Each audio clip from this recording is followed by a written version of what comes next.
Dindoli police station વિસ્તારમાં ગઈકાલે નવાગામ એરિયામાં એક ઘટના બની હતી. આ ઘટનામાં હત્યાનો બનાવ બન્યો હતો. આ હત્યામાં ભોગ બનનાર તરીકે અતુલભાઈ સોની કરીને એક વ્યક્તિ છે, એનું મૃત્યુ થયું હતું.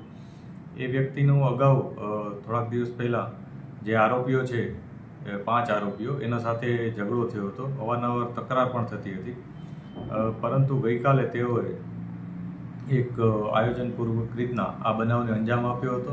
આરોપીઓમાં એક કાયદાના સંઘર્ષમાં આવેલ બાળ કિશોર છે. આ ઉપરાંત 4 આરોપીઓ છે, જેમાં મુકેશ મીર, ગોપાલ મીર આ 2 વ્યક્તિઓ છે. ઉપરાંત એક અભિષેક ઉર્ફે કાલિયા, અખિલેશ પાઠક આ વ્યક્તિના આ 3 વ્યક્તિઓ છે. અને અન્ય એક વ્યક્તિનું પણ આમાં નામ આવે છે.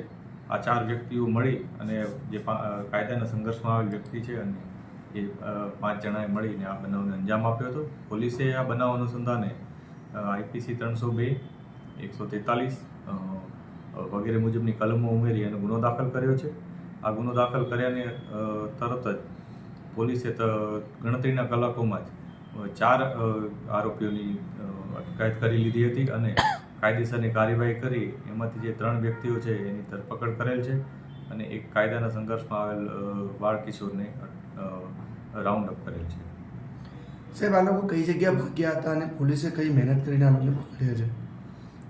આ લોકો પોલીસને ઇન્ફોર્મેશન જે મળી હતી એ મુજબ એ લોકો જે ડિંડોલી પોલીસ સ્ટેશન વિસ્તાર છે એનાથી બહારના એરિયામાં જતા રહ્યા હતા. પોલીસે તત્કાલ એમનું પોતાના સોર્સ મારફત ઇન્ફોર્મેશન મેળવી અને આરોપીઓ સુધી પહોંચી ગયા હતા અને પહોંચીને તત્કાલ તેઓને રાઉન્ડ અપ કરી અને લઈ આવ્યા હતા. એકવાર એ લોકોનું આઈડેન્ટિટી વેરીફાઈ કરી હતી, એમનું જે બીજી ડિટેલ્સ છે એ વેરીફાઈ કરી હતી અને ત્યારબાદ તેઓની ધરપકડ કરી હતી.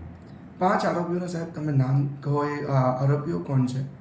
આ 5 આરોપીઓમાં એક મુકેશ મીર, એક ગોપાલ મીર આ 2 વ્યક્તિઓ છે. આ ઉપરાંત આનંદ ઉર્ફે કાલુપુરે યાદવ અને અભિષેક ઉર્ફે અખિલેશ પાઠક આ 4 વ્યક્તિઓ છે. આ ઉપરાંત એક અન્ય જે બાળ કિશોર છે, જે કાયદાના સંઘર્ષમાં આવેલ બાળ કિશોર છે.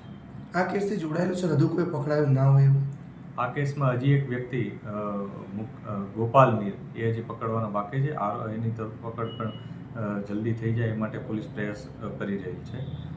જે ભોગ બનનાર વ્યક્તિ છે એનું પોસ્ટમોર્ટમ કરાવવામાં આવેલ છે અને